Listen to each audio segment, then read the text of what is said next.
जी कि मैं हूँ गुलाम।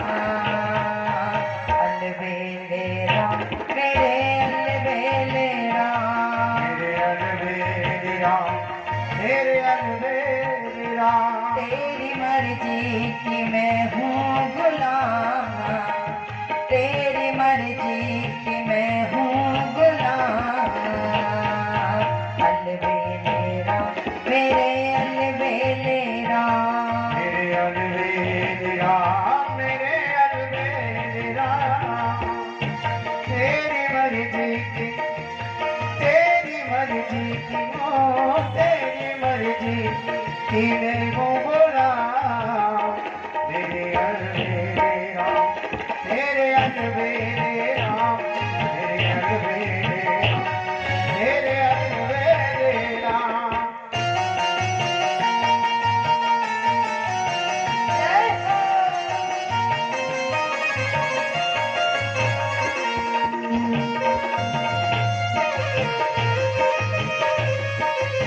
अच्छा एक बात बताओ, आपके हाथ नहीं है, आप तालियां बजा सकते हैं, भगवान से प्रेम नहीं है, जानते हैं जिसका खाए उसका बजाना चाहिए, नहीं तो क्या कहलाते हैं, नमक हराम कहलाते हैं।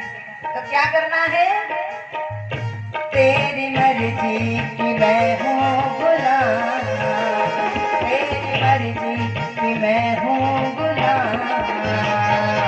अलबेले राम मेरे अलबेले राम, मेरे अलबेले राम, मेरे अलबेले राम।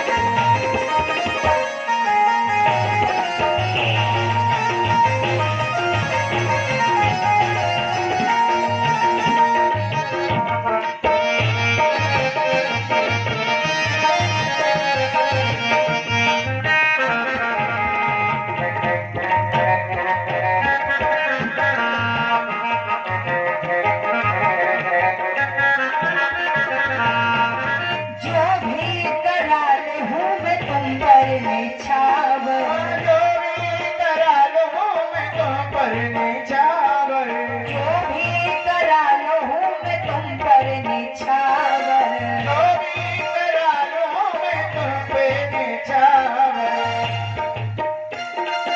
जो भी करार हूँ मैं तुम पर निछावर। जो भी करा लो मैं तुम पर निछावर। मेरी दौलत, मेरी दौलत हुई तेरे नाम। अलबेले राम मेरे अलबेले राम, मेरे अलबेले राम, मेरे अलबेले राम। तेरी मर्जी की मैं हूँ गुलाम, तेरी मर्जी की मैं हूँ गुलाम। मेरे अलबेले राम, मेरे अलबेले राम, मेरे अलबेले राम, मेरे अलबेले राम।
कृष्ण कन्हैया लाल की जय। आइए आप सभी उस पावन श्री हरि की वार्ता में प्रवेश करते हैं। कल की कथा में हमने श्रवण किया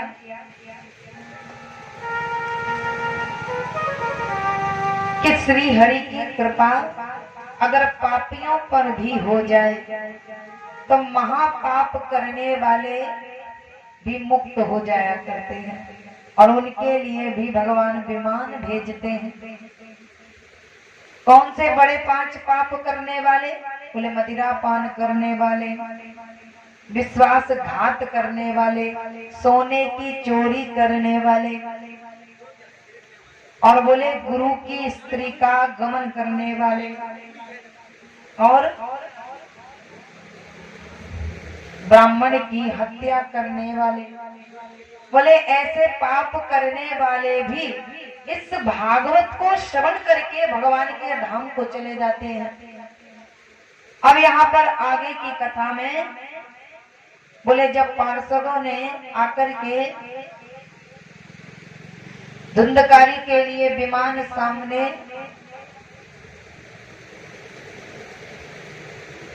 लाकर के उन पर कृपा की, तो बोले जब इतना पापी मुक्त हो सकता है तो क्या हम मुक्त नहीं हो सकते? हम मानते हैं कि हम माया के बीच में हैं और माया के वशीभूत हैं। माया ने हमें जकड़ रखा है, लेकिन माया में लिप्त रहिए। भगवान कहते हैं सुख सुविधाएं साधन हमने तुम्हारे लिए ही दिए हैं, ये धन हमने तुम्हारे लिए ही दिया है, लेकिन इसके साथ अगर आप माया के साथ मायापति को नहीं भूलेंगे तो आपका कभी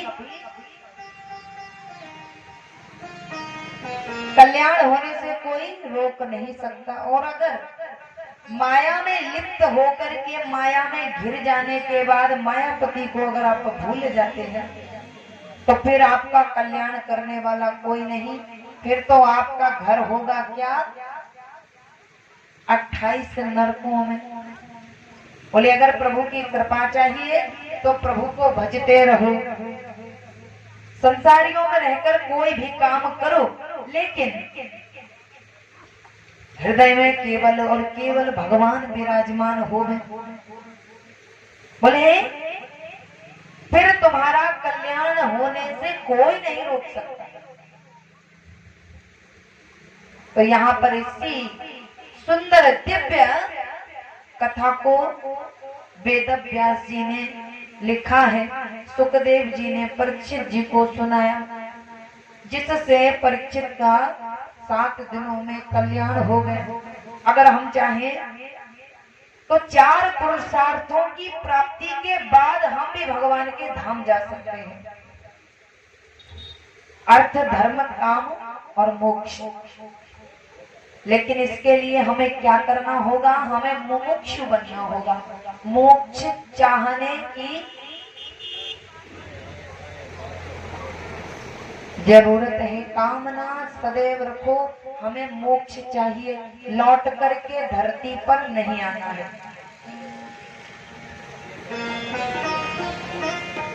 तो आइए सभी भाव से आज तृतीय दिवस की कथा में प्रवेश करते हैं, प्रभु के सुंदर चरित्रों को श्रवण करेंगे।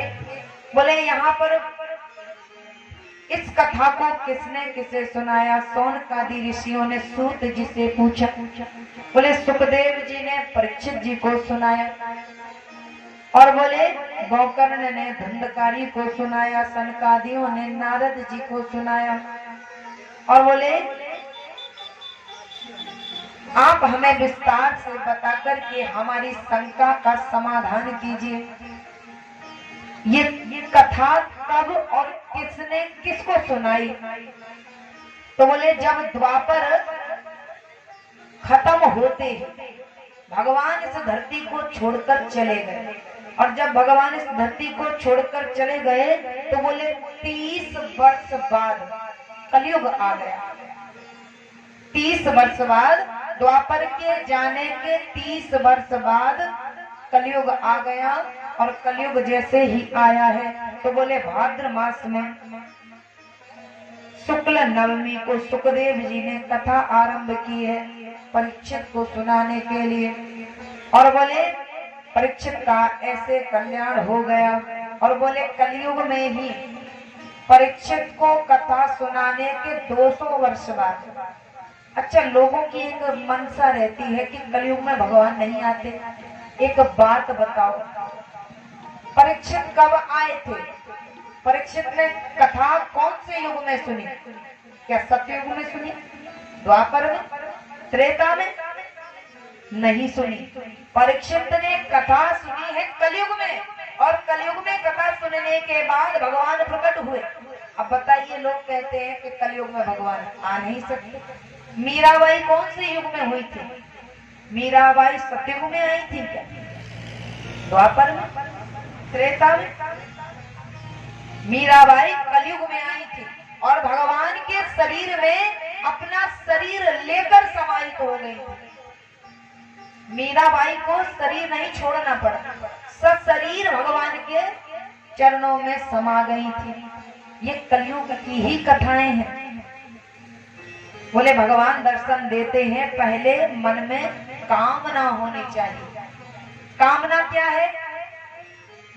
4-4 ट्रक हो जाए,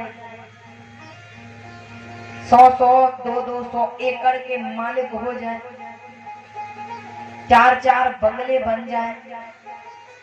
कामना जब इन चीजों की है तो भगवान को भुलाकर करोगे क्या? लेकिन एक बात जान लीजिए, जो भगवान को मांगते हैं और भगवान के चरणों में 4 पुरुषार्थ हैं। जो भगवान को बुलाते हैं ना, 4 पुरुषार्थ साथ चले आते हैं। ये संपत्ति भगवान की चरण की रज में लगी हुई है। जब भगवान आपके पास चले आए, आपने भगवान को बुला लिया, तो क्या धन संपत्ति नहीं आएगी? अवश्य आएगी। बोले तभी कहा जाता है संपत्ति मत मांगो, मांगना है तो परमात्मा को मांगो, वो तुम्हारे मन की सारी कामनाएं पूरी कर देगा। लेकिन हम क्या करते हैं? भगवान छोरा की नौकरी लग जाए, लगवा लो छोरा की नौकरी। छोरा विदेश चला गया और वहीं पर विवाह कर लिया, तुम यहाँ पर पड़े हो, आंखों में दृष्टि में दोष आ गया, नेत्रों में दोष आ गया, दिखाई नहीं देता, अब काम करने के लायक नहीं है। क्यों? क्योंकि भगवान से मांगा था छोरा की नौकरी लग जाए, लग गई नौकरी। अरे कभी भी मांगने का प्रयास करो तो केवल परमात्मा को ही मांगो। ये कथाएं, ये भगवान के चरित्र हमें यही तो सिखाते हैं। परमात्मा को मांगो, उसे पता है कि आपको क्या चाहिए, सारी कामनाएं वो स्वयं ही पूरी कर देगा। क्योंकि वह घट घट की जानने वाला है। तो इसीलिए भगवान की कृपा को सदैव परमात्मा से मांगते रहिए। तो बोले यहाँ पर गोकर्ण जी ने आषाढ़ मास की शुक्ल नवमी को गोकर्ण ने कथा सुनाई, और बोले इसके 30 वर्ष बाद कार्तिक शुक्ल नवमी को सनकादियों ने नारद जी को कथा सुनाई। बोले जो कथा सुनते हैं ना, ध्यान से सुनना, बोले जो कथा सुनते हैं तो यम के दूत आते हैं, यमराज के दूत आकर के अपने साथ आए साथियों के कान में कहते हैं, क्या कहते हैं? यम के दूत हाथ में पास लेकर यमराज उनके कान में कहते हैं कि देखो, भगवान की कथा वार्ता में जो मगन है उनके पास मत जाना, नहीं तो तुम्हें श्री हरि छोड़ेंगे नहीं। यमराज क्या कहते हैं अपने दूतों से, सेवकों से? बोले जो श्री हरि की कथा में लगे हुए हैं, कथा को सुन रहे हैं, ऐसे भक्तों के पास मत जाना। चाहे उनकी मृत्यु सर पर नाच रही हो, लेकिन उनके पास मत जाना। तो यहाँ पर बोले अगर तुम जाओगे तो श्री हरि नाराज हो जाएंगे। मैं भगवान के भक्तों को कथा सुनते हुए प्रताड़ित नहीं कर सकता, ये मेरी क्षमता नहीं है। औरों को तो परेशान कर सकता हूँ, लेकिन वैष्णवों को मैं परेशान नहीं कर सकता। और वैसे भी कहा गया है धन एकत्रित करना है तो हरि नाम का करो। ये संपत्ति तो क्षणिक है, नष्ट हो जाएगी। ऐसा नहीं है कि आप श्री हरि को भजेंगे तो आपके पास जो धन है, संपत्ति है, खेत आदि है, वे सब खत्म हो जाएंगे। ऐसा नहीं है, लेकिन सब कुछ होने के बाद ये जानना चाहिए कि सबसे हमारे लिए खास कौन है? भगवान है। कबीरा सब जग निर्धना, धनवंता नहीं कोई, धनवंता सोई जानियो, जाके हरि नाम धन होए। बोले भगवान नाम का जिसके पास धन है वही धनी है, बाकी सब भिखारी है। बोलिए कृष्ण कन्हैया लाल की जय। अब यहाँ पर जब सुखदेव जी कथा सुना रहे थे परीक्षित जी को, तो उन्होंने क्या किया? पात्र समझकर, जैसे यहाँ पर भी इतने श्रोता बैठे हैं, अब इनमें कुछ ही ऐसे श्रोता हैं जो मुझे लग रहा है कि इनको कथा मुझे हृदय से सुनानी चाहिए, ये योग्य है, अब ये पात्र है, ये अपनी झोली फैलाकर बैठे हैं, इनको कथा मुझे सुना देनी चाहिए और जितना है सारा उड़ेल देना चाहिए। तो यहाँ पर यही सुखदेव जी ने देखा, क्या? परीक्षित जी को देखा। बोले ऐसा श्रोता मिलना मुश्किल है। वक्ता तो बहुत अच्छे अच्छे मिल जाते हैं, लेकिन श्रोता अच्छा मिलना कलयुग में बड़ा मुश्किल है। श्रोता क्या करेगा? कथा में आनंद नहीं आया, या तो बार बार घड़ी देखेगा, या तो बार बार सर खुजलाएगा, 15 मिनट और हो जाए तो निकलूं यहाँ से, बार बार जूते की तरफ देखेगा, भैया 600 के हैं, चोरी तो नहीं रखे हैं या नहीं। लेकिन हरि के चरणों में ध्यान नहीं टिक पाया। अच्छा श्रोता मिलना वक्ता के भाग्य की बात है। अच्छे से कथा जो सुने, ये वक्ता के लिए बड़े भाग्य की बात है। वक्ता तो बहुत अच्छे अच्छे मिल जाते हैं, विद्वान मिल जाते हैं, विदुषियां मिल जाती हैं, लेकिन श्रोता अच्छे नहीं मिलते। जैसे ही सुखदेव जी ने परीक्षित को देखा, आज भगवान की स्तुति करना भूल गए और सीधा कथा सुनाने लगे। जब भी अगर कोई विद्वान बोले तो पहले भगवान को नमन करता है, भगवान की स्तुति करता है, तब जाकर के कथा बोलता है। लेकिन आज देखा तो भूल गए स्तुति करना और सीधा कथा बोलने लगे। गूढ़ता तो नहीं संत दुरावही, आरत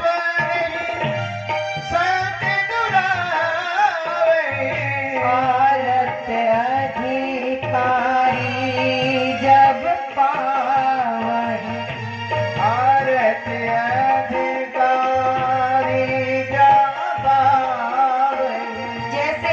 परीक्षित जी को देखा तो बोले आज तो सब कुछ उड़ेल देना चाहिए, ऐसा श्रोता तो कभी नहीं मिला।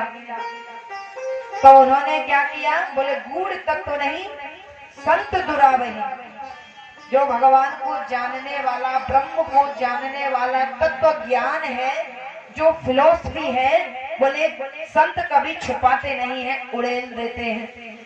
जब योग्य अधिकारी समझ करके उड़ेलते हैं, जब जान लेते हैं कि श्रोता लायक है, और ना लायक हो तो बोले कहते हैं जल्दी जल्दी बकोर अपना टाइम पूरा करो और निकल। जान कब डालते हैं? जब सुनने वाला अच्छा हो। आज स्तुति करना भूल गए और कथा कहने लगे। अब जब ध्यान आया, जब महात्मा की कथा निकल गई, तब याद आया अरे मैंने तो भगवान को ही नहीं मनाया। तब कहने लगे, क्या कहने लगे?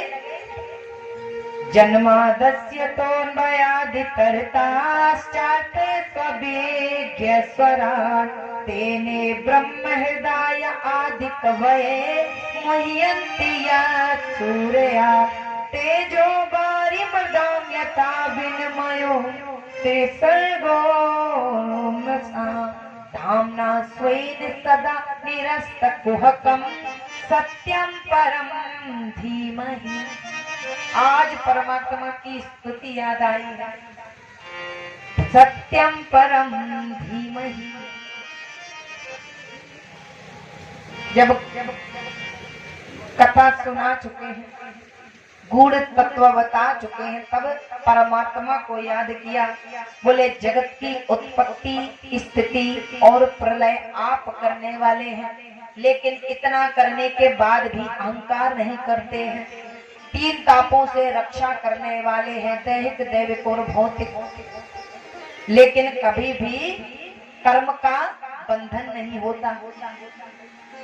और बोले आप ही सत्य स्वरूप हैं, असत पदार्थों को तो केवल आप छूकर निकल जाते हैं, आप बंधन से सदैव परे हैं। ऐसे परमात्मा की स्तुति की है। बोले ऐसे सत्य स्वरूप परमात्मा के त्रिगुणमयी जागृत स्वप्न सुसुप्ति। अच्छा, जो हमारा जीवन निकल रहा है तीन अवस्थाओं में निकल रहा है। जागृत जो हम अभी बैठे हैं जागृत है, और स्वप्न जब सो जाते हैं तो वहां भी एक दुनिया शुरू हो जाती है। बोले जागृत स्वप्न और सुसुप्ति यानी सोते हुए तो कितनी हो गई? तीन दुनिया हो गई, और तीनों में ही हमारा जीवन निकलता है। बोले परमात्मा आपका रूप ज्ञान के रूप में, जैसे आप सो रहे हैं और आपको मच्छर ने काटा, ध्यान से समझने की कोशिश कीजिएगा। आप सो रहे हैं और आपको मच्छर ने काटा, अगर मच्छर ने यहाँ काटा तो क्या आप सोते सोते यहाँ खुजलाते हो? नहीं खुजलाते। ये जन्मजात ज्ञान है अपने अंदर, ये जन्म से ज्ञान आया है। आपको यहाँ काटा, क्या आप इधर खुजलाते हो? नहीं खुजलाते, जहाँ काटा है वही खुजलाते हो। तो ये जन्मजात ज्ञान है। बोले जन्म से ही परमात्मा आप ज्ञान रूपी हमारे शरीर में विराजमान होकर आते हो। बोले ऐसी अवस्था में तीन रूपों में आप विद्यमान हैं। ऐसे परमात्मा के सत्य स्वरूप को हम प्रणाम करते हैं, भगवान की स्तुति करते हुए। बोले सब मिथ्या है, लेकिन माया में घिरे हुए व्यक्तियों को सब सत्य दिखाई देता है, लेकिन प्रभु केवल आपके अलावा कुछ भी सत्य नहीं है। ऐसे परमात्मा के चरणों में बार बार प्रणाम करके आज सुखदेव जी आगे बोले हैं। सुखदेव जी ने कहा निगल कल्प तरोर गलितम फलम सुख मुखाद द्रव संयतम पिबत भागवतम रसमालयम मुहरहो रसिका भूमि भावुका। बोले ये कथा सुनेगा कौन? बोले इस कथा को सुनेंगे भावुक जन। कौन सुनेंगे? बोले इस कथा को केवल और केवल वो सुनेंगे जो यहाँ से भावुक है। बोले कुतर्क करने वाले, वितर्क करने वाले इस कथा को सुन ही नहीं पाएंगे। अरे बिल्कुल आवाज पता नहीं कैसी है, फालतू की बातें करके बोले निकल जाएंगे। अरे घर पे इससे ज्यादा जरूरी काम पड़ा है। बोले सुनेगा कौन? बोले भावुक जन के लिए ये रस बनाया गया है। पिबत भागवतम रसमालयम। बोले निरंतर पीते रहो, मुँह रहो रसिका भूमि भावुका। बोले निरंतर पीते रहो। बोले पीना कैसे है? बोले कानों से पीना है। कैसे पीना है? श्रवण रंध्रों से पीना है, कानों के छिद्रों से पीना है। बोले पीना क्या है? बोले पीना क्या है? बोले भागवत रूपी फल को।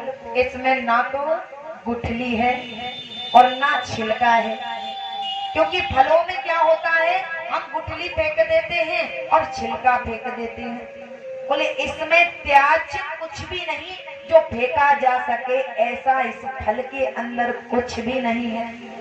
तो क्या करेंगे? बोले उठाओ और कानों से पी जाओ। बोले पिलाने वाला कौन है? बोले पिलाने वाला भगवान का भगत वैष्णव या गुरु होना चाहिए, वही पिलाएगा, तब ये कानों से पिया जाएगा। और बोले कानों से प्रवेश करके ये रस जाएगा कहाँ? बोले ये रस कहाँ जाएगा? भाई कुछ अगर आपको द्रव्य भरना है तो पात्र चाहिए, बर्तन चाहिए। आप दूध लेने गए दूधिया से, अब उसने कहा कि लो दूध, तो क्या आप अपनी तौलिया में दूध ले लोगे? बर्तन चाहिए ना। तो कहाँ जाएगा? बोले कर्ण पटल को भेद करके कान के छिद्रों में से ये रस प्रवेश करेगा। बोले कहाँ जाएगा? बोले हृदय रूपी कमल पर गिरेगा। अब बोले पहले से अगर आपकी भगोनी में सब्जी भरी है और कहा जाए कि इसी भगोनी में अब कड़ी भर लो, तो क्या भर लोगे? पहले से उसमें सब्जी भरी है और आपसे कहा जाए इसमें दूध भर लो या कड़ी भर लो, तो क्या भर लोगे? नहीं भर पाओगे। पहले क्या करना होगा? उस बर्तन को खाली करना होगा। तो हृदय रूपी कमल पर वह कथा पहुंची, वह रस पहुंचा, लेकिन उसे रख नहीं पाया। क्यों? क्योंकि हृदय रूपी कमल में, हृदय रूपी घर में पहले से ही क्या भरा था? ईर्ष्या, द्वेष, क्रोध, लोभ पहले से ही भरे थे। तो क्या कहा? बोले पहले बर्तन को खाली करो और ये रस जाकर के अपने आप उस स्थान पर जाकर भर जाएगा। और जब यह भर जाएगा तो रस पूरे शरीर को क्या करेगा? आप जूस पीते हो ना, तो जूस पीते ही पूरे शरीर में अपना असर दिखा देता है। तो बोले कथा रूपी रस भी पूरे शरीर पर प्रभाव डालने लगेगा। और जब प्रभाव डालने लगेगा तो क्या होगा? कथा सुनते सुनते आपको आनंद आने लगेगा। क्यों? क्योंकि उस रस का असर हो गया, तो आपको आनंद आने लगेगा। होगा क्या? बोले कथा सुनते सुनते आपके अश्रु बहने लगेंगे, रोम अंचित होंगे, रोम रोम आपका हर्षित हो जाएगा, चेहरे पर मुस्कान होगी, ना चप्पल देखोगे और ना ही नाती पोते टटोलोगे कि बेटा घर चलना है। बच्चा ही कह दे कि चलो घर, तो उठकर चल दे, तो इधर उधर नहीं देख पाओगे। क्यों? क्योंकि उस रस ने अपना प्रभाव डालना शुरू कर दिया, जो हृदय में कानों से पहुंचा था। बोले कानों से पहुंचा हुआ रस अपना असर डालने लगा, तो आप कहीं नहीं जा पाए। और जब आप आनंद के साथ कथा सुनने लगे तो भक्ति महारानी दौड़ी चली आई, आपके हृदय में बैठ गई। और जैसे ही भक्ति महारानी बैठी, कन्हैया को मजबूरन वहां आना पड़ा। बोलिए कृष्ण कन्हैया लाल की जय। अब आइए अपन सभी चलते हैं नैमिषारण्य की उस पवित्र भूमि पर, जहां पर 88,000 सौनकादि ऋषियों को सूत जी कथा सुना रहे हैं। तो यहाँ पर बोले सौनकादि ऋषियों से कहना शुरू किया। क्या कहना शुरू किया? किसने कहना शुरू किया? बोले सूत जी ने कहा। क्या कहा? बोले नैमिषे निमिष क्षेत्रे ऋषिया सौनकादया सत्रम स्वर्गाय लोकाय सहस्त्र समासत। बोले 1000 वर्षों में पूर्ण होने वाला एक सत्र कर रहे थे, यज्ञ कर रहे थे, कल्याण करने की इच्छा से। किसका कल्याण करना है? बोले कलयुग के प्राणी बड़े आलसी, मूढ़ बुद्धि, नास्तिक होंगे, भगवान के नाम को लेने का भी आलस भरा होगा। तो बोले उनका कल्याण कैसे होगा परमात्मा? तो बोले उनका कल्याण ऐसे होगा कि केवल और केवल भगवान का नाम जप करें, केवल भगवान का नाम सुने और सुनावे, उनका कल्याण हो जाएगा। बोले इस युग में यही महिमा है कि भगवान का नाम जपते रहो, भगवान की माला करते रहो और जेब में माल भरते रहो। यहाँ माला करते रहोगे, यहाँ माल आता रहेगा। सही बात है ना? अरे भाई, हमने यहाँ माला करना शुरू किया तो हमारी जेब में माल नहीं आ जाता है? 7वें दिन देख लेना। जो कथा सुन रहे हैं भाई, कथा सुनने का क्या मतलब है? गुरु को दक्षिणा नहीं दी जाती। देखिए, ये सप्ताह ज्ञान यज्ञ है। 7 दिनों तक अगर हमने कथा सुनाई, हमने यज्ञ पूरा किया, और 7वें दिन यज्ञ नारायण भगवान की पत्नी का नाम क्या है? दक्षिणा। तो जब जिस यज्ञ में पति पत्नी को नहीं मिलाओगे, वो यज्ञ पूरा कैसे होगा? गुरु मुख से, संत के मुख से कथा सुनोगे, भैया पति पत्नी को तो मिलाना ही पड़ेगा। कथा सुनी है तो दक्षिणा तो बनती है। अब वो आपके ऊपर है कि आप अपना खेत हमारे नाम करते हो कि ट्रक, ट्रैक्टर या साइकिल हमारे नाम करते हो, वो आपके ऊपर है। मोटरसाइकिल हमारे नाम करते हो, वो आपके ऊपर है। और इसके विपरीत एक बात और बता दें, अगर हमारे पास कुछ दक्षिणा ना हो तो अपनी बुराई यहाँ छोड़कर चले जाना, लेकिन दक्षिणा में कुछ देकर जरूर जाना। अगर कुछ ना हो तो अपनी बुराई दे देना चाहिए। और संत साधु ब्राह्मणों के अंदर एक ऐसी अग्नि है कि उस अग्नि से सारी बुराइयां, बलाएं जलकर राख हो जाती हैं। इसीलिए संकल्प कर देना कि हम गुटखा खाना छोड़ देंगे, हम पीना छोड़ देंगे। हो सके तो कर लेना संकल्प। हमें सब हजम है, हम सब पचा लेते हैं। बोलिए कृष्ण कन्हैया लाल की। अच्छा, यहाँ पर माला कौन कौन करता है? माला भगवान का जाप कौन करता है? केवल एक मैया करे। बाबूजी आप भी करते हैं? तो बोले माला करने का विधान है, शायद आपको पता होगा, लेकिन हम फिर भी बता देते हैं 1 मिनट में। बोले माला को कभी भी, ये सुमेरु होता है ना, ये सुमेरु को लागना नहीं चाहिए। ये सुमेरु लांग कर माला नहीं करनी चाहिए। बोले इस प्रकार से माला को पकड़ करके ये हमारे 9 ग्रहों को, 27 नक्षत्रों को सुधारने का काम करती है माला। और फिर माला जपो और माल पाओ, ये पुरानी कहावत है। जितनी माला करोगे भगवान उतनी कृपा करता है। तो बोले जब ऐसे करते करते माला को हम सुमेरु के पास आ जाएं, माला जपते जपते, तो हमें ऐसे पलट देना चाहिए, सुमेरु को लांघना नहीं चाहिए। और फिर माला करना शुरू करो। और माला करते करते जब हम फिर सुमेरु के पास पहुंच जाएं, तो हमें माला को पलट लेना चाहिए। लेकिन इस सुमेरु को लांग करके इस तरफ नहीं जाना चाहिए, क्योंकि ये जो सुमेरु है ये हमारी माला का पूरा फल ले जाता है। जैसे हम जिस आसन पर बैठे हों और उस आसन के नीचे की रज को, धूल को अगर हमने अपने मस्तक पर नहीं लगाया, तो हमारे पूजा पाठ का फल, माला का फल, जो भी हमने किया उसका फल कौन ले जाता है? इंद्र ले जाता है। तो जब भी पूजा करके अपने आसन से आप खड़े हो, उसके पहले आसन के नीचे की धूल को अपने मस्तक पर जरूर लगा लेना। धूल नहीं लगाते हैं तो आचमन लेकर के जल को 3 बार छोड़कर विष्णु विष्णु विष्णु बोल करके अपने माथे पर लगा लो, नहीं तो इंद्र पूरी पूजा चुरा कर ले जाते हैं। जानते हैं क्यों? क्योंकि इंद्र को एक भय रहता है कि अगर इसने ज्यादा पुण्य किया तो ऐसा ना हो हमारा इंद्रासन छीन ले और हम यहाँ भूमि पर भटकते फिरे, तो इंद्र पूजा को चुरा ले जाते हैं। इसीलिए कभी भी पूजन करो, पाठ करो, ध्यान करो या माला जप करो, तो आसन को उठा करके उसके नीचे की मिट्टी को अपने मस्तक पर जरूर लगा लेना।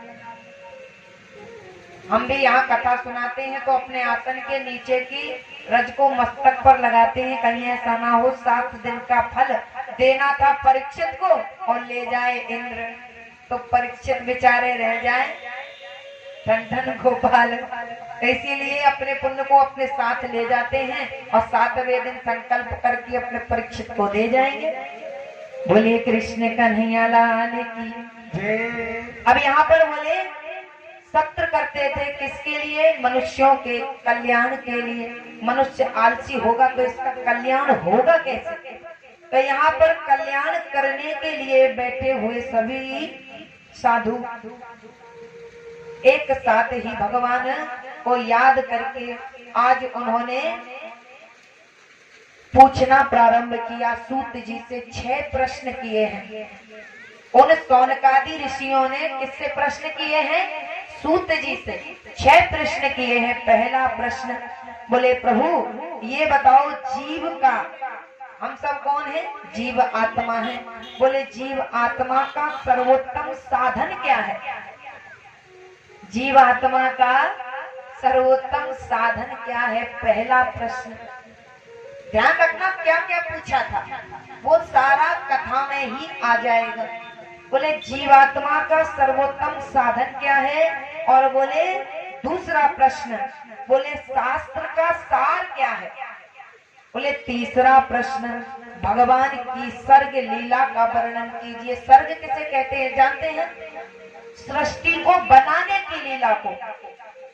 सर्ग यानी सृष्टि का सृजन। सृष्टि को भगवान ने कैसे बनाया, हम सबको कैसे बनाया, बोले वर्णन कीजिए। चौथा प्रश्न, बोले भगवान के लीला अवतारों की कथा सुनाइए।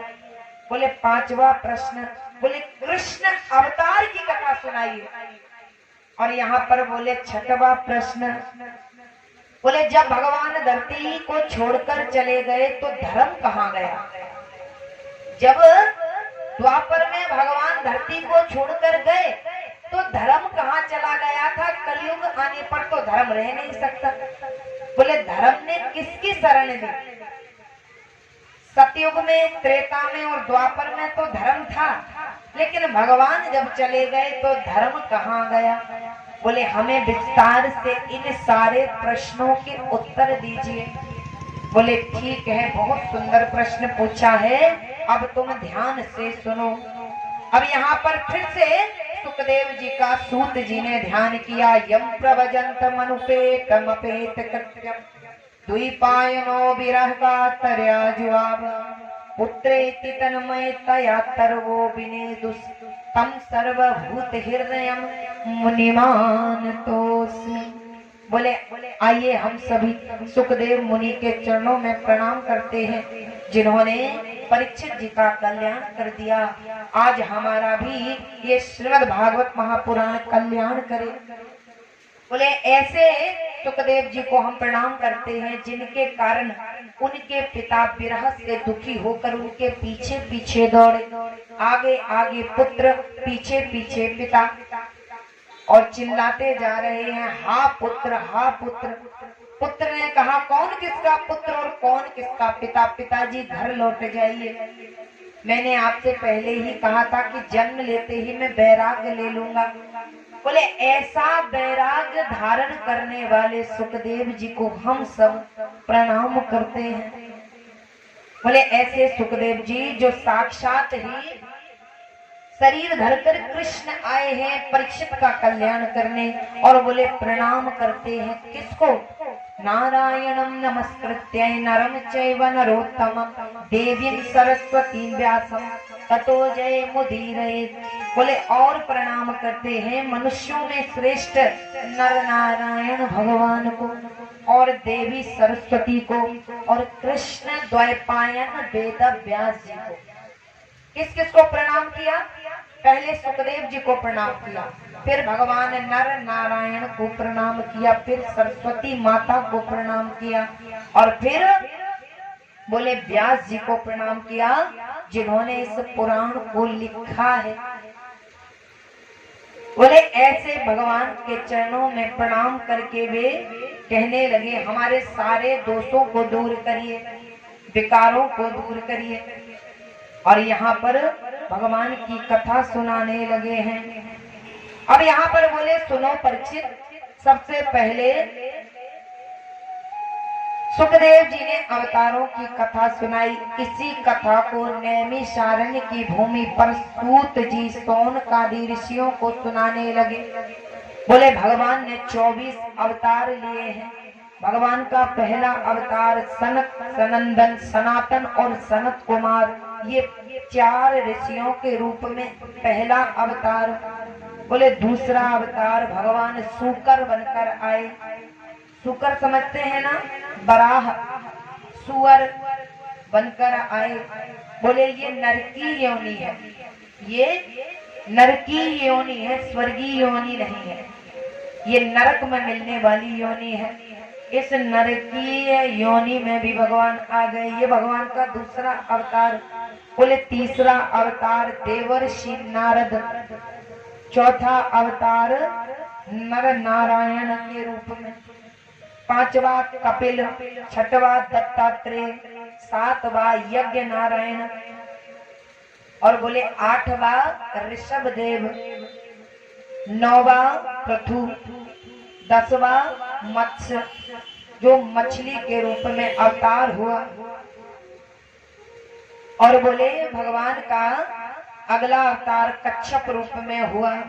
और बोले फिर धनवंतरी रूप में, मोहिनी रूप में, नरसिंह रूप में, वामन रूप में और बोले परशुराम रूप में। और परशुराम के बाद व्यास जी के रूप में, राम के रूप में, बलराम के रूप में, कृष्ण के रूप में और बोले कलयुग में बुद्ध अवतार। और आने वाले कलयुग के चौथे चरण के कुछ क्षण रह जाने पर ही बोले कल्कि अवतार के रूप में भगवान के 2 अवतार और हुए। एक तो हंस अवतार और एक हयग्रीव अवतार। हयग्रीव अवतार समझते हैं क्या है? कोई जानता है? अगर जानता है तो हाथ उठाओ। हयग्रीव अवतार, हयग्रीव अवतार है भगवान का घोड़े का, जो सिर है घोड़े का और शरीर है मनुष्य का। जैसे नरसिंह हुआ था कि सिर तो है सिंह का और शरीर है मनुष्य का। ये प्रहलाद के लिए लिया था भगवान ने। और हयग्रीव अवतार भगवान ने लिया हयग्रीव राक्षस को मारने के लिए। देवी भागवत में लिखा है, बोले एक बार माता लक्ष्मी सुंदर श्रृंगार करके भगवान के सामने आई। देवी भागवत की कथा, बोले सामने आई तो भगवान मुस्कुरा दिए। देवी ने देखा और पूछा, स्वामी क्यों हंस रहे हो? भगवान कुछ नहीं बोले। फिर देवी ने पूछा, बताइए तो आप हमें देखकर हंसे क्यों? भगवान ने फिर हंस दिया। देवी ने कहा, अच्छी बात है, क्या मैं अच्छी नहीं लग रही हूँ? अच्छा, जब भी स्त्रियां श्रृंगार करें और अगर उनसे कोई कह दे कि बड़ी मलूक लग रही हो, बहुत अच्छी लग रही हो, मानो 1 लीटर खून बढ़ गया। और अगर बदले में कोई यही कह दे तुमने 2000 रुपया में आग लगा दी, बहुत बुरी लग रही हो, इतनी बुरी साड़ी खरीद कर लाई। तो फिर जैसी सीता सावित्री सती बनी हुई देवी जी और थोड़ी देर में भद्रकाली बन जाएगी। तुम्हें तो हम कभी अच्छे नहीं लगते, तुम्हें तो बाहर की स्त्रियां अच्छी लगती हैं। और श्रृंगार करके बैठी हो, पति ने थोड़ा भी कह दिया बहुत बढ़िया लग रही हो, आज तो गजब ढा रही हो, तो वो प्रसन्न हो गए। माता लक्ष्मी के साथ ऐसा ही हुआ। फिर पूछा, स्वामी हुआ क्या है? फिर हंसने लगे। उन्होंने कहा, बताते क्यों नहीं? क्या मेरे अलावा कोई और स्त्री है जो मेरी सौतन बन गई है और तुम्हें अच्छी लगने लगी? भगवान फिर हंस दी। बोले बड़ी अच्छी बात है, मैं क्या इतनी बुरी लग रही हूँ जो आप बार बार मुझे देखकर हंस रहे हो? भगवान जवाब में फिर हंस दिए। और क्रोध बढ़ाने के लिए ये हंसी बहुत बड़ी चीज है। किसी का क्रोध बढ़ाना हो तो बार बार उत्तर में हंसते जाओ, क्रोध बढ़ता जाएगा। आज माता लक्ष्मी का क्रोध पारे से ऊपर हो गया। क्रोध में आकर कहने लगी, सुनो स्वामी, मैं तुम्हें श्राप देती हूँ, जिस मुख से तुम मेरा मजाक उड़ा रहे हो ना, ये सर तुम्हारा कट कर के धड़ से अलग हो जाएगा। अब भगवान की हंसी बंद हुई। भगवान का अब हंसना बंद हुआ। क्यों? क्योंकि इसी के लिए तो वे हंस रहे थे कि माता रानी के मुख से श्राप दिलाने के लिए। जैसे ही श्राप दे दिया माता लक्ष्मी ने, तो आज भगवान विष्णु ने अपनी माया से कहा अब तुम्हारा काम खत्म, अब तुम जाओ। माया चली गई, जिसने माता लक्ष्मी को घेर लिया था और घेरने के बाद उनके मुख से भगवान को श्राप दिला दिया। जब माया गई तो लक्ष्मी मैया को होश आया, आज तो रोने लगी, चरण पकड़ लिए, प्रभु ये क्या करा दिया, मैं ही मिली थी आपको छलने के लिए। ये बात तो सही है, आपका नाम छलिया है, लेकिन ऐसा कब कहा गया है कि अपनी ही पत्नी को छलो? आपने मुझे भी नहीं छोड़ा स्वामी। क्या कहेगा संसार? अपने पति को श्राप दे दिया माता लक्ष्मी ने, संसार मेरी निंदा करेगा। बोले संसारियों में जो बुद्धिजीवी होंगे वे तुम्हारी निंदा नहीं करेंगे। क्यों? क्योंकि वे जानते हैं कर्ता धर्ता स्वयं परमात्मा है, तुमको दोष नहीं लगाएंगे। आज जैसे तैसे समझाया है माता को, अब समय व्यतीत हुआ, अब श्राप दे दिया, अब गर्दन कटेगी कैसे? तो माता अधिष्ठात्री, माता जगत जननी भवानी अम्बा, इनके इशारे पर भगवान विष्णु ने युद्ध किया। इनके कहने पर युद्ध किया और युद्ध करने के बाद जब उन्हें निद्रा आ गई, जब थक गए युद्ध करते करते, तो उनके हाथ में धनुष था। क्या था? अरे धनुष था, राम जी के हाथ में जो रहता है। तो बोले धनुष के ऊपर वे अपना सर रख करके आराम कर रहे थे। अपने धनुष के ऊपर अपना सर रख करके आराम कर रहे थे। अभी युद्ध पूरा हुआ नहीं था। तो ब्रह्मा जी ने कहा अब क्या होगा, युद्ध अधूरा पड़ा है और देखो भगवान विष्णु तो सो गए, अब क्या करें, इन्हें जगाया कैसे जाए? अब जगाने के लिए सोचने लगे कौन जगाए। अच्छा एक बात बताएं, सोते हुए व्यक्ति को बिना कारण जगाने वाले को पाप लगता है, अपराध है।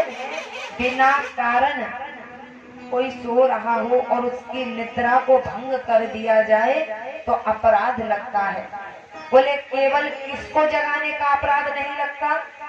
बोले द्वारपाल को जगाने का अपराध नहीं है, विद्यार्थी को जगाने का अपराध नहीं है, और बोले मुखिया को जगाने का अपराध नहीं है, सैनिक को जगाने का अपराध नहीं है। बोले इसके अलावा कितना भी जरूरी कार्य पड़ जाए, अगर कोई निद्रा में है तो उसे जगाने पर पाप लगता है। क्यों? बोले निद्रा के समय पर माता निद्रा अपनी संतान को गोद में लेकर के सुलाती है, और ऐसे में बोले जो भी बीच में आकर जगाए तो माता और संतान के बीच में, उसके स्नेह के बीच में व्यवधान पड़ता है, तो बोले यहाँ पाप लग जाता है।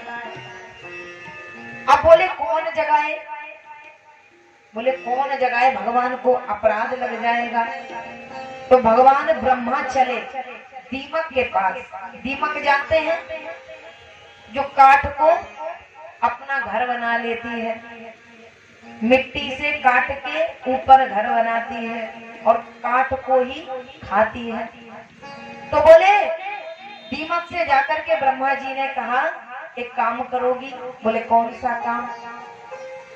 बोले तुम्हें भगवान विष्णु की निद्रा तोड़नी है। बोले हम नहीं तोड़ेंगे, ये अपराध हम नहीं करेंगे, हमने भी शास्त्रों का, वेदों का, पुराणों का ज्ञान लिया है, हम भगवान को नहीं जगाएंगे। जगाने वाले का अपराध लगता है, मैं नहीं जगाने वाली। दीमक से भगवान ब्रह्मा ने कहा देखो, जब यज्ञ होगा, कहीं भी यज्ञ हवन होगा, हम तुम्हें उस यज्ञ में हवन में भाग देंगे। बोले अच्छा, लालच दे दिया। बोले हवन में भाग मिलेगा कैसे? बोले जो भी हवन में हवन सामग्री डालेगा, और हवन सामग्री डालते समय बोले भूमि पर यज्ञ कुंड के चारों ओर धरती पर जो भी सामग्री गिरेगी बोले उस पर तुम्हारा अधिकार होगा। बोले पक्की बात? बोले बिल्कुल पक्की बात। भूमि पर जो गिरेगा उसे उठा करके इसीलिए कुंड में वापस नहीं डाला जाता। बोले क्यों? बोले उस पर अधिकार है दीमक का, और बोले दीमक का अधिकार है। और दूसरी बात बोले जो हवन सामग्री अग्नि में डाली गई और अग्नि देवता को छू करके जो पलट करके भूमि पर गिरेगी बोले उस भाग को मत खाना। बोले क्यों? बोले उस पर अधिकार भगवान शंकर का होगा। बोले बिल्कुल सही। जो पहले गिरेगी वो मेरी, और जो अग्नि को छूकर अग्नि में टकरा करके गिरेगी वो भगवान शंकर की। बोले मैं पहचान करके खाती जाऊंगी। बोले बिल्कुल सही, तुम्हें हम भाग देंगे, अब तुम जाओ और भगवान की निद्रा तोड़ो। आज दीमक चल पड़ी है और भगवान के धनुष पर चढ़ गई और धनुष पर चढ़ कर के धनुष को काटने लगी है।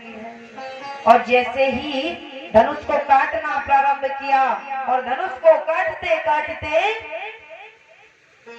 आज जैसे ही धनुष टूटा है तो भयंकर शब्द हुआ, भयंकर ध्वनि हुई। और जैसे ही भयंकर ध्वनि हुई है तो धनुष टूट करके उसकी डोरी, धनुष में जो डोरी लगी रहती है ना, वह डोरी भगवान के गले में लिपट गई और सर धड़ से अलग हो गया और सर सातों लोगों को पार करता हुआ चला गया और धड़ वहीं पड़ा है। जब धड़ पड़ा है तो ब्रह्मा जी ने कहा ले अब तो कहूं के नहीं रहे। पहले तो भगवान सो रहे थे तो आशा थी कि जाग जाएंगे, अब तो सर ही धड़ से अलग हो गया, अब तो गए काम से। अब सब देवता हाहाकार करने लगे, भगवान को कैसे बचाया जाए, अब क्या होगा। तो माता आदि शक्ति भवानी जगदम्बा प्रकट हो गई। बोलिए जगदम्बा मैया की जय।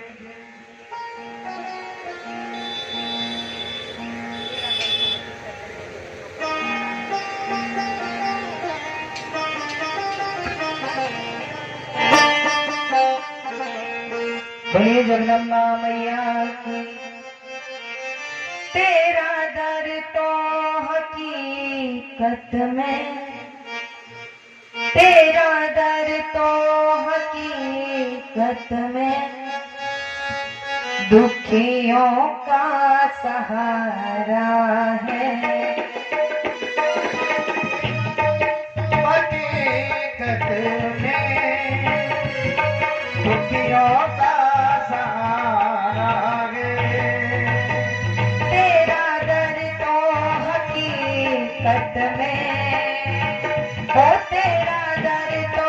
हकीकत में दुखियों का सहारा है। तेरा दर तो हकीकत में दुनिया का सहारा है। दरबार तेरा मैया जन्नत का नजारा है।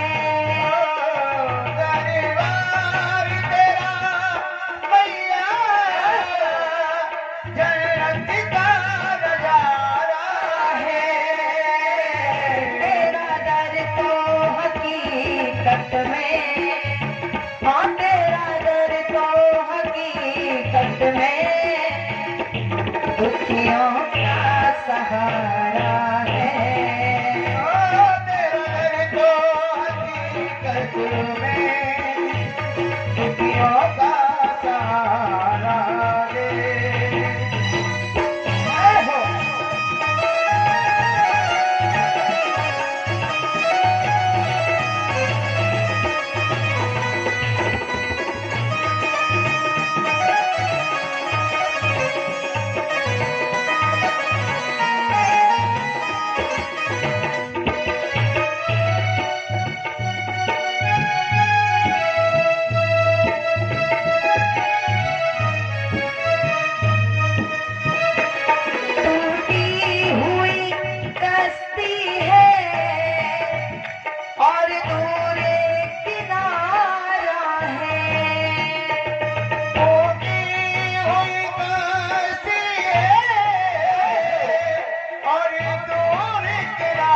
सबने पुकारा है। पार करो नैया, हम सबने पुकारा है। तेरा दर तो हकीकत में हो, तेरा दर तो हकीकत में दुखियों का सहारा है। तेरा दर्द हकीकत में दुखियों का सहारा है। दरबार तेरा मैया जन्नत का नजारा है। दरबार तेरा मैया जन्नत का नजारा है। तेरा दर तो हकीकत में हो, तेरा दर तो हकीकत में दुखियों का सहारा है। वो दुखियों का सहारा है।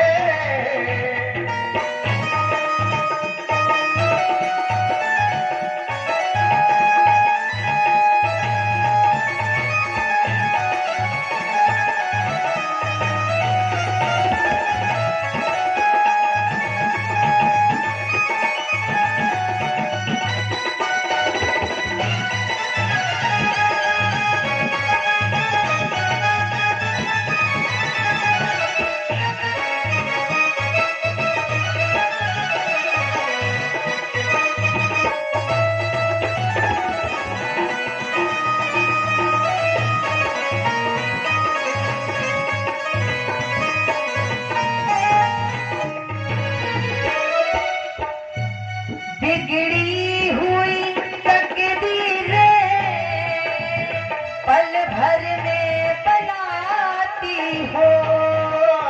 बिगड़ी हुई तकदीरें पल भर में बनाते हो।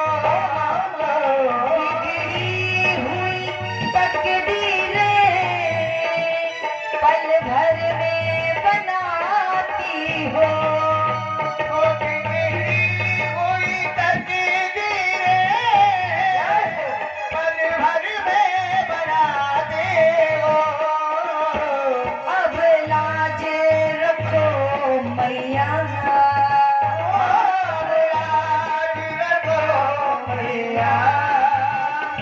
अब बारी हमारी है। अब लाज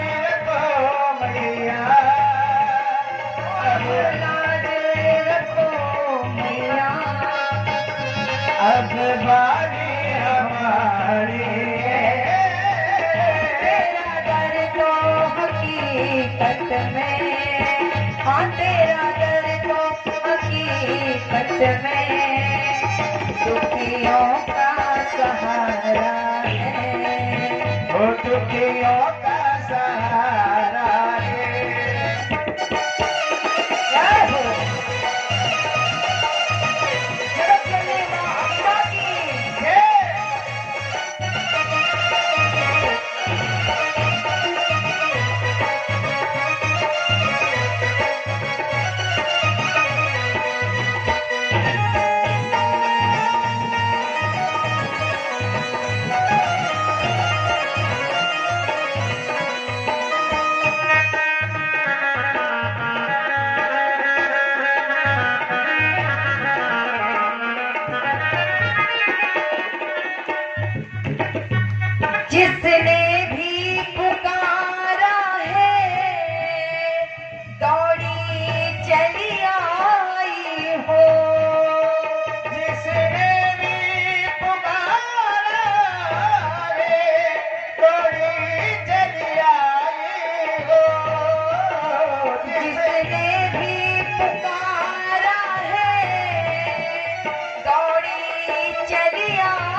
प्यारा है, तेरे दर के ही टुकड़ों पर हम सबका गुजारा है।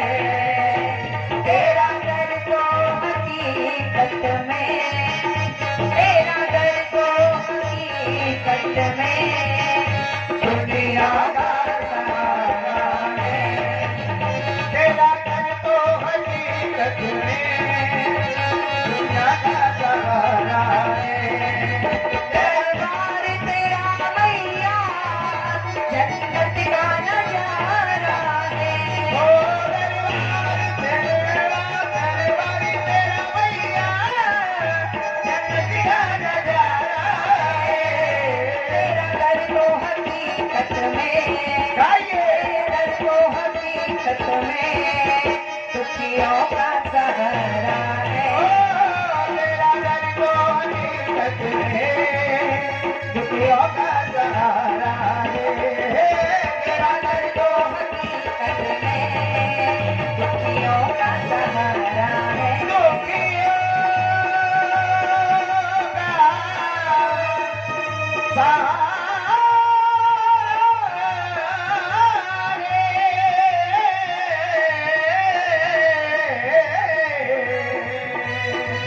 तेरा दर तो हकीकत में दुखियों का सहारा है।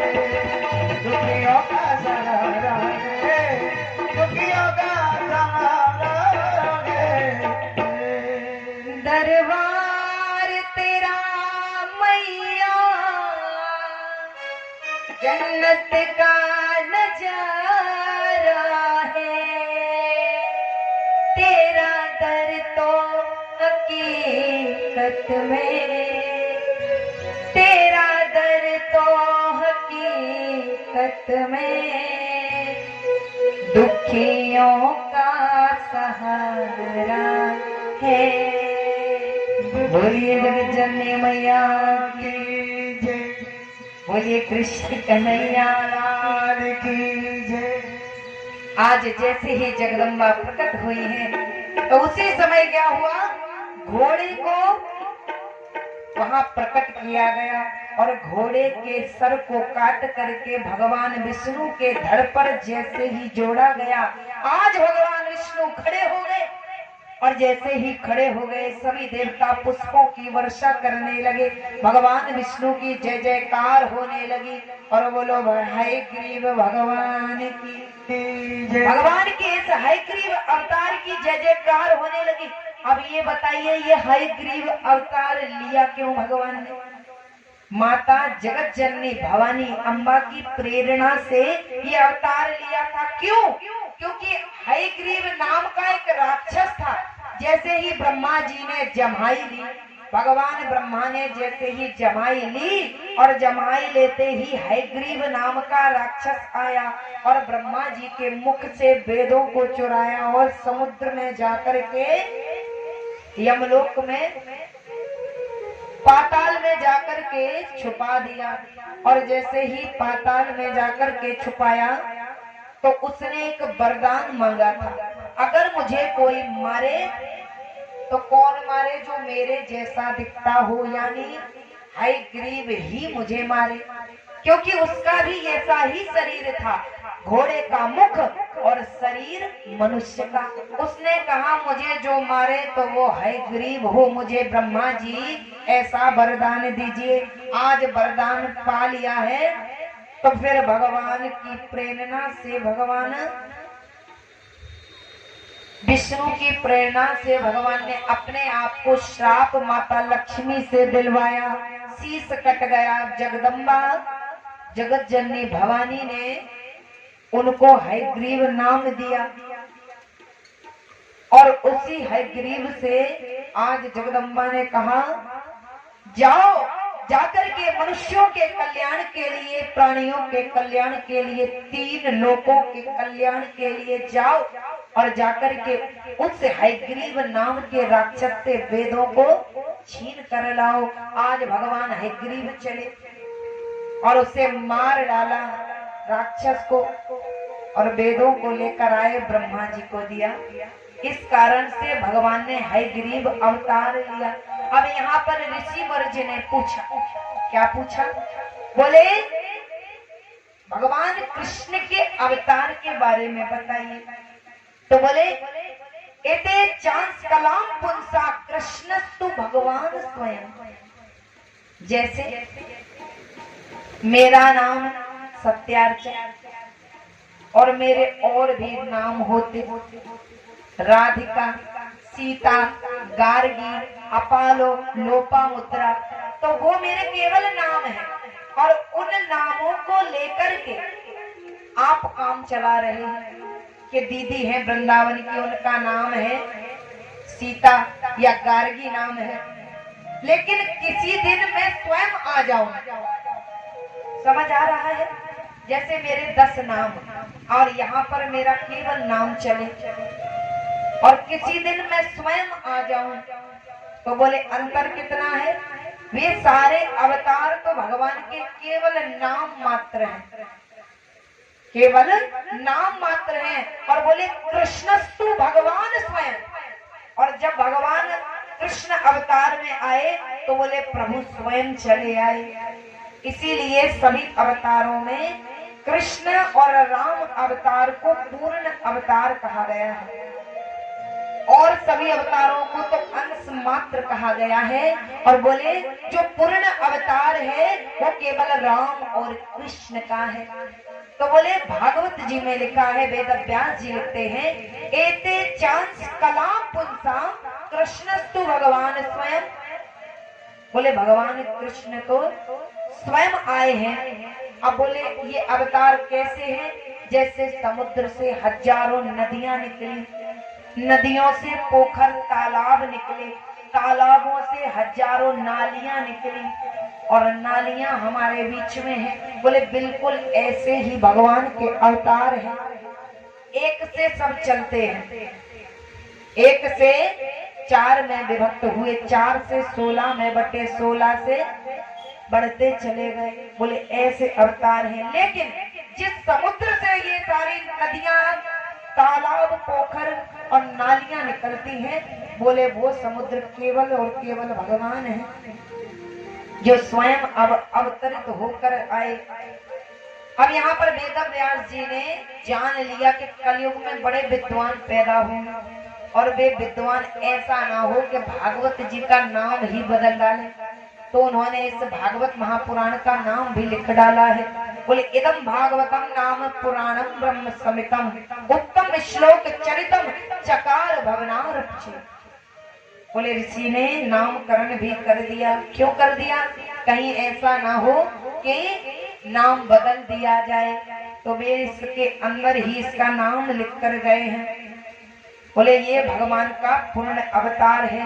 यहाँ अवतारों की चर्चा सुनाने के बाद अब आगे की कथा सुनाने लगे। अब यहाँ पर कथा आती है वेद व्यास जी का असंतोष।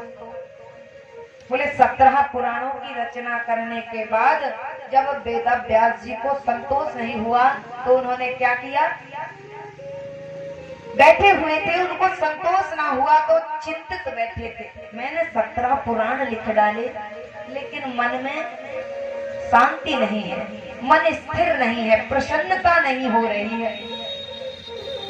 उसी समय भगवान की प्रेरणा से नारद मुनि का आगमन हुआ। नारद जी अपनी वीणा पर गाते चले आ रहे हैं। क्या? नारायण नारायण बोलो नारायण नारायण नारायण नारायण सभी बोलो नारायण नारायण नारायण नारायण बोलो नारायण नारायण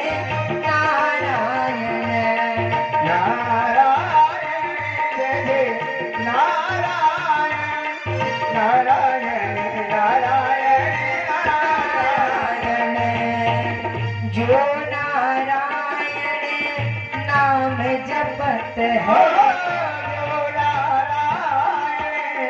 नाम जपते नाम जपत है, जो नारायण नाम जपते भव से हो जाए पारायण, भव से हो जाए पारायण। बोलो नारायण नारायण नारायण, नारायण नारायण लक्ष्मी नारायण नारायण नारायण,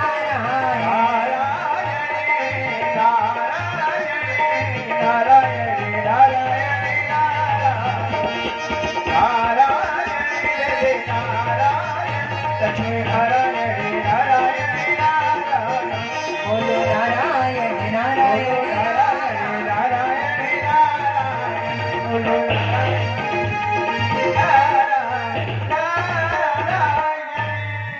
नारायण नारायण नारायण। आज भगवान का नाम अपनी वीणा पर गाते हुए नारद जी चले आए हैं, और जैसे ही वेदव्यास जी को देखा, वेदव्यास जी का नाम है कृष्ण द्वैपायन वेदव्यास जी, जो भगवान के 24 अवतारों में से एक अवतार हैं। और क्यों आए थे? वेदों से निकाल कर सार पुराण शास्त्रों में लिखने के लिए केवल इनका अवतार हुआ। और जैसे ही देखा नारद जी को, उठ खड़े हुए, स्वागत सत्कार किया, हाथ पैर धुलाए हैं, जल दिया, आसन देकर बिठाया और बिठा कर के बोले, नारद जी ने कहा, हे महर्षि वेदव्यास जी, आपका मुख कुमलाया हुआ क्यों है?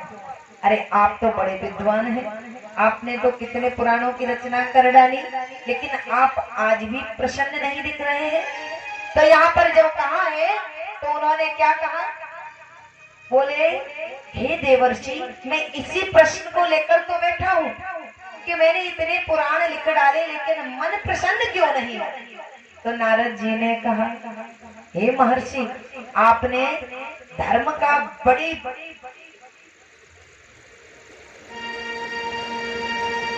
विस्तार से वर्णन किया, धर्म क्या है, ज्ञान क्या है, बोले बड़ा विस्तार से वर्णन कर दिया, लेकिन आपने उस चीज का वर्णन नहीं किया जो भक्तों को प्यारा लगता है। बोले क्या? हमारे समझ नहीं आ रहा है। बोले भक्तों को जो प्रिय लगे उसका वर्णन नहीं किया। बोले बचा हुआ भोजन अगर कोने में डाल दो तो बोले उसे हंस खाने नहीं आते हैं, उसे तो कौवा ही खाने आते हैं। किसको? बोले बचा हुआ उच्छिष्ट पदार्थ, जूठा थाली में बचा हुआ भोजन, बोले जब डाल दो तो हंस खाने नहीं आते, कौवे खाने आते हैं। और बोले जिस पुराण में, शास्त्र में भगवान के स्वरूप का वर्णन, भगवान की सुंदर लीलाओं का वर्णन ना हुआ हो, बोले भगत उस पुराण को सुनना ही नहीं चाहते। क्यों? भगत होते हैं प्रेमी। अच्छा, किसी से आपको प्रेम कैसे होता है? या तो उसका स्वरूप देखकर या उसके गुणों की चर्चा सुनकर। जैसे आपने सुना वृंदावन से दीदी आ रही हैं, बहुत बुरी कथा करती है। अगर आपने सुना कि वृंदावन से दीदी आई हैं, ऐसी कथा करती हैं, ये बात बताई, तो आपको कहीं ना कहीं हमसे थोड़ा सा, इतना सा प्रेम लग गया, भाव लग गया कि दीदी हमको अच्छी लगी।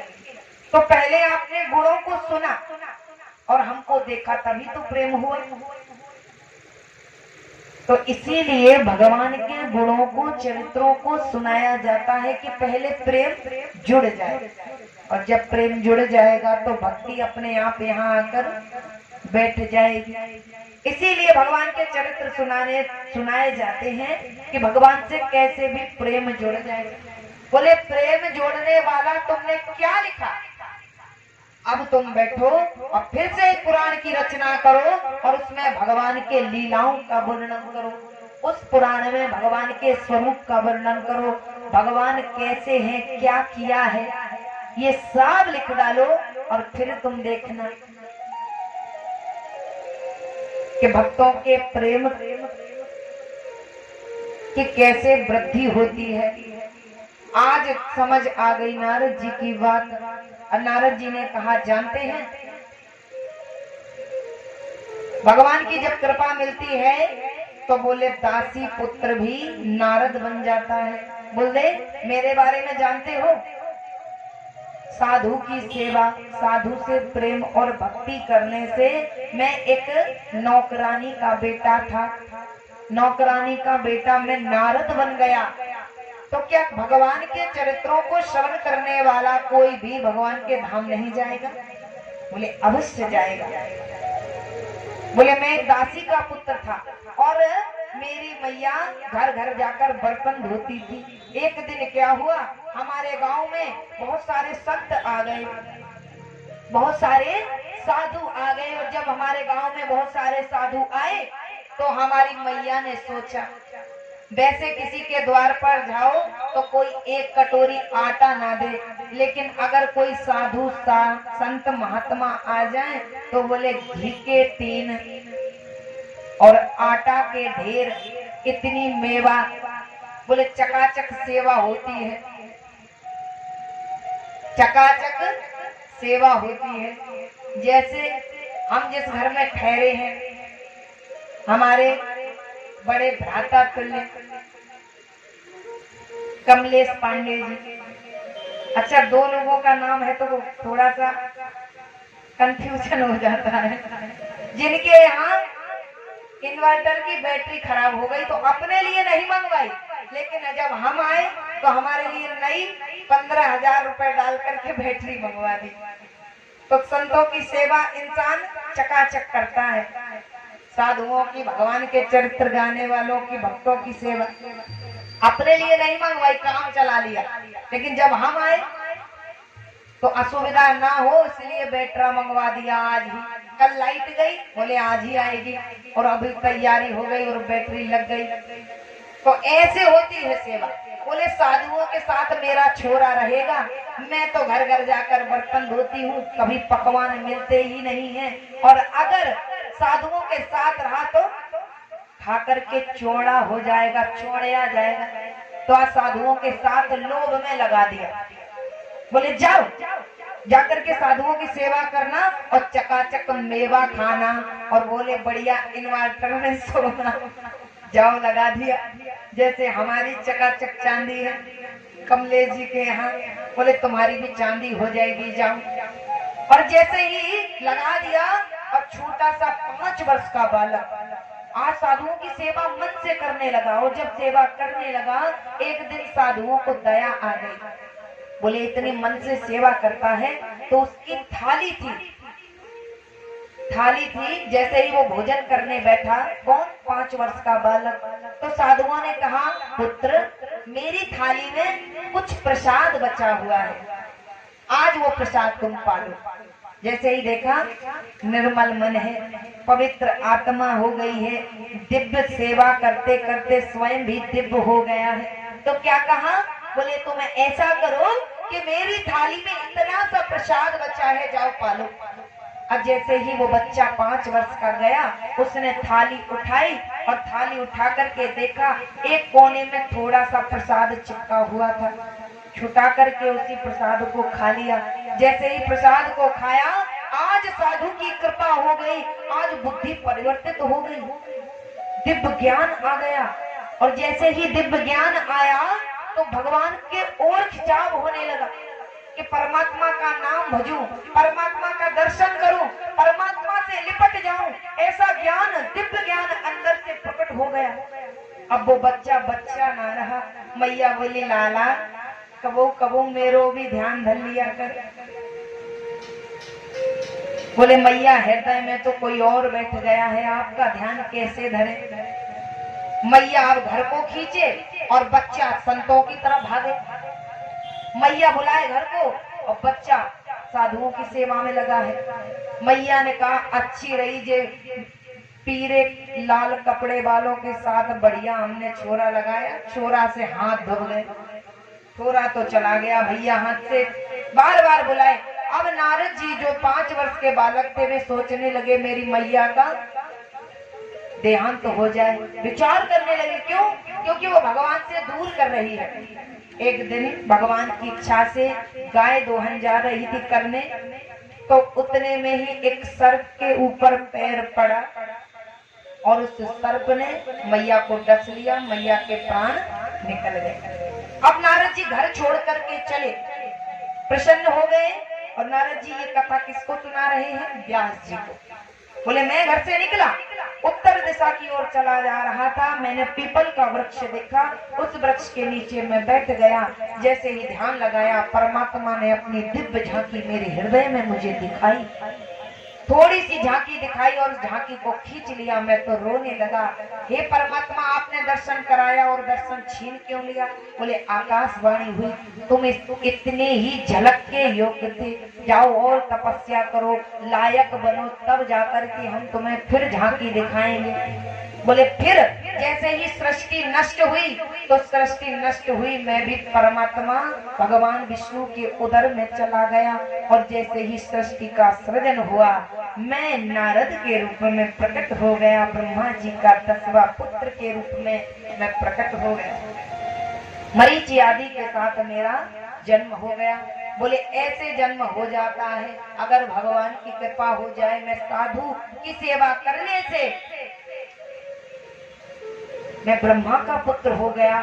आज समझ में आ गया, व्यास जी ने रचना कर दी है। तुरंत आचमन किया, सरस्वती नदी के जल से आचमन करके आसन पर बैठे, भगवान का ध्यान लगाया, सारी लीलाओं को वे अपने मन में याद करने लगे। भगवान की सारी लीलाएं उनके मस्तिष्क में आने लगी और उन्होंने तुरंत उस लीला को लिपिबद्ध कर दिया, लिखना प्रारंभ किया और लिख डाला इस श्रीमद् भागवत महापुराण को।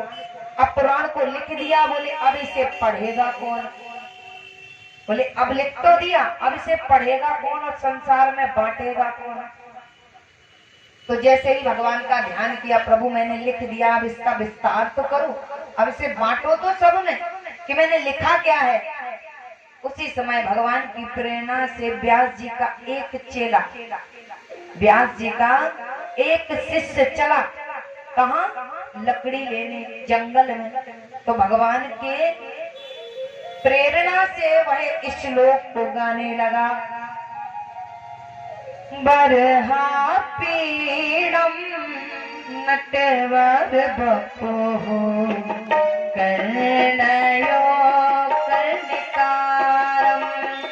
बरहा पीड़म नटवर बपो कर्णयो कर्णिकारम। बेव्रतवासा कनककपीशं वैजयन्तीं चमारा।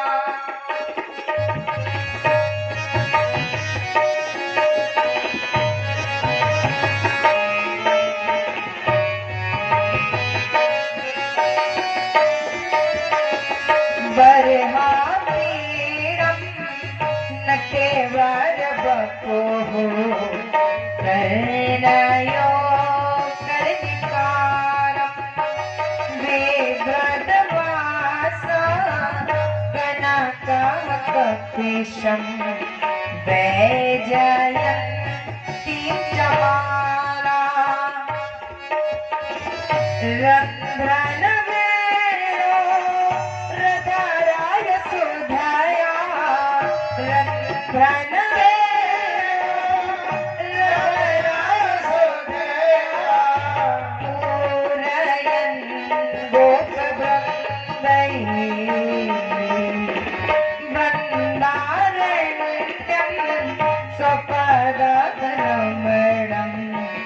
प्राविशद गीत कीर्तिः बरहा पीड़ं नटवर बपो कर्णयो कर्णिकारम्। आज जैसे ही उस शिष्य ने इस श्लोक को गाया, ये श्लोक तो गाया गया था सुखदेव जी के लिए, और जैसे ही इस श्लोक को गाया है, इस श्लोक में क्या कहा? बोले बरहा पीड़म नटवर बपु बोले सभी वरों में श्रेष्ठ, बरहा पीडम, बोले सब वरों में श्रेष्ठ, नटवर बपू, बोले बड़ा सुंदर स्वरूप। नट यानी कि जो बार बार रूप बदलता हो। पहले हमारे नगर में आते थे ना, कोई भोले बाबा बनकर आ जाता नट बन करके, और फिर वे कोई ना कोई रूप बनाकर आते और कोई ना कोई कला दिखाते। तो बोले नट जैसा रूप बदलता है, रूप बदलता है ना, 24 रूप बदले हैं, 24 अवतार लेकर। बोले नट के समान रूप बदलने वाला और सभी वरों में श्रेष्ठ, सबसे सुंदर। और करता क्या है? बोले कानों में कनेर के फूल लगा करके गोपियों को इशारा करता है कि आज जंगल में, वृंदावन में इस ओर जाना है। जैसे ही स्वरूप का वर्णन किया, सुखदेव जी ने सुन लिया। सुखदेव जी खिंचे चले आए, और जैसे ही खिंचे चले आए हैं और सुखदेव जी खड़े हैं, शिष्य लगे हैं लकड़ी तोड़ने को। अब सुखदेव जी से रहा नहीं गया, तो बोले एक बात बताओ, ये श्लोक तुमने कहाँ से पढ़ा? बोले ये श्लोक मेरे गुरुजी ने एक पुराण के अंदर लिखा है। बोले क्या ये श्लोक फिर से सुनाओ? बोले अभी नहीं, अभी हम लकड़ी लेने आए थे, गुरुदेव प्रतीक्षा करते होंगे, मैं जा रहा हूँ, कल आऊंगा, कल तुम्हें सुनाऊंगा। और इसी समय शिष्य चले गए। दूसरा दिन हुआ, सुखदेव जी वही खड़े हैं। क्यों? क्योंकि पिपासु बनकर, अपनी प्यास लेकर, जिज्ञासा लेकर खड़े हैं। दूसरा दिन हुआ, लकड़ी लेने फिर चेला आए, तो वहीं पर सुखदेव जी खड़े हैं। अब उन्हीं शिष्यों ने क्या किया? दूसरा श्लोक गाया। कौन सा? अहो बकीयम स्तन काले कूटम, अहो बकीयम स्तन काले कूटम, जिघांसया पाययदाप्य साध्वी, लेभे गतिं धात्रुचितां ततोऽन्यं, कं वदयालुं शरणं व्रजेमा। अहो बकीयं स्तनकालकूटम्, अहो बकीयं स्तनकालकूटम्। आज दूसरा श्लोक गाया। सुखदेव जी परेशान फिर आए। बोले एक बात बताओ, इतने अच्छे अच्छे श्लोक ये कहाँ से लाते हो? बोले अरे फिर पूछ रहे हो, उसी पुराण में लिखे हैं। अब इस श्लोक का अर्थ क्या था? बोले पहले बता दिया स्वरूप। दो कारण है जिससे प्रेम होता है, एक तो स्वरूप देखकर, एक गुणों को जानकर। अच्छा, किसी से प्रेम करने के लिए अगर कह दो ये बहुत बड़ा चोर है, एक नंबर का जुआरी है, तो क्या आप उससे प्रेम कर लोगे? नहीं करोगे। अगर कह दिया जाए बड़ा धर्मात्मा है, बड़ा सज्जन है, एकदम सरल हृदय व्यक्ति है, तो आप प्रेम कर लोगे। तो यहाँ पर क्या हुआ? बोले पहले स्वरूप का वर्णन किया और फिर गुणों का वर्णन कर दिया। बोले अहो बकीयम, अरे देखो तो वो बकी, बकासुर की बहन पूतना स्तन पर जहर, कालकूट जहर लगाकर आई, कालकूट लगाकर आई यानी जहर लगाकर आई। ऐसी पूतना को धात्री यानी बच्चे का पालन धाय जो माँ बन करके करती है, बोले धाय के समान जो माँ को या भाई को जो गति मिलती है, वो गति पूतना को दे दी। पूतना को कौन सी गति दे दी? जो अपनी माता यशोदा और देवकी को मिलनी चाहिए थी, बोले वो गति दे दी। कितना दयालु है। आज सुखदेव जी से रहा नहीं गया, उन शिष्यों के पीछे लग लिए आश्रम पर पहुंचे। और जब आश्रम पर पहुंचे, हाथ जोड़कर खड़े हैं, मुझे ये पुराण पढ़ा दो, ये पुराण मुझे पढ़ा दो, नहीं तो मैं यही प्रतीक्षा करता रहूं। आज जैसे ही कहा ये पुराण मुझे पढ़ना है, तो वेद व्यास जी ने कहा पुराण पढ़ना है ना, तो एक काम करो, जाओ राजा जनक के द्वार पर। बोले हैं? बोले अगर तुम्हें ये पुराण पढ़ना है तो जाओ जनक के द्वार पर। इतना कहा है और आज सुखदेव जी चल दिए जनक के द्वार पर। जनक के द्वार पर खड़े हैं, द्वारपालों ने देखा एक साधु खड़ा है, सन्यासी खड़ा है, बैरागी खड़ा है। अंदर गए, बोले महाराज द्वार पर एक बैरागी खड़ा है। और जैसे इनकी पहले ही बात हो गई, तार पहुंच गया। और अब तो तार बड़ी जल्दी पहुंचता है, ये तार बड़ा फास्ट है, तुरंत पहुंच जाता है। उनकी भी बात हो गई मन ही मन में, बोले तुम्हारे द्वार पर एक विद्यार्थी आएगा, उसे ज्ञान देना है। बोले बिल्कुल ठीक है व्यास जी, आप भेज दीजिए। और अब जैसे ही सुखदेव जी पहुंचे और सुखदेव जी द्वार पर खड़े हैं, तो द्वारपालों ने कहा महाराज द्वार पर खड़े हुए सन्यासी को अंदर भेजे। बोले नहीं, दरवाजा बंद कर दो। क्या बोले? बोले दरवाजा बंद कर दो। बोले ठीक है, दरवाजा बंद कर दिया गया। पूरा दिन निकल गया, रात निकल गई, सुबह हुई, दरवाजा खोल के देखा। बोले जाओ देखो सन्यासी खड़ा है। बोले महाराज खड़ा है। बोले चेहरा कैसा है? बोले प्रसन्नता है। बोले अच्छा, क्रोध नहीं है? बोले नहीं। बोले खड़ा रहने दो। पूरा दिन निकल गया, रात भी हो गई, रात्रि में फिर दरवाजा बंद करवा दिया। फिर तीसरे दिन की सुबह हुई, बोले जाकर देखो सन्यासी खड़ा है। बोले देख कर आते हैं। देखने गए तो खड़े थे साधु सन्यासी। बोले अब बताओ वे सन्यासी खड़े हैं? बोले खड़े हैं। बोले चेहरा कैसा है? बोले प्रसन्नता है। पूरा दिन हो गया, फिर रात्रि आने वाली थी। जनक ने अंदर नहीं बुलाया, जनक आसन से खड़े हुए और मिलने आए हैं सुखदेव जी से। सुखदेव जी ने हाथ जोड़कर कहा मुझे मेरे पिता कृष्ण द्वैपायन वेद व्यास जी ने भेजा है। बोले भागवत का ज्ञान लेना है तो जनक के द्वार पर पहुंचो। तो मैं आया हूँ, क्या मैं आपसे भागवत का ज्ञान ले सकता हूँ? बोले बिल्कुल आप योग्य हैं, ये आपके धैर्य की परीक्षा ली जा रही थी। बोले आपके धैर्य की परीक्षा थी। 3 दिन तक आपका अपमान हुआ लेकिन आप सहन कर लिए। आप द्वार पर वैसे ही खड़े रहे जैसे आप पहले दिन आए थे। तो आप जाइए, आप भागवत का अध्ययन कर सकते हैं। आज प्रसन्न होकर सुखदेव जी चले और उन्होंने इस पुराण का अध्ययन किया। बोलिए कृष्ण कन्हैया लाल की।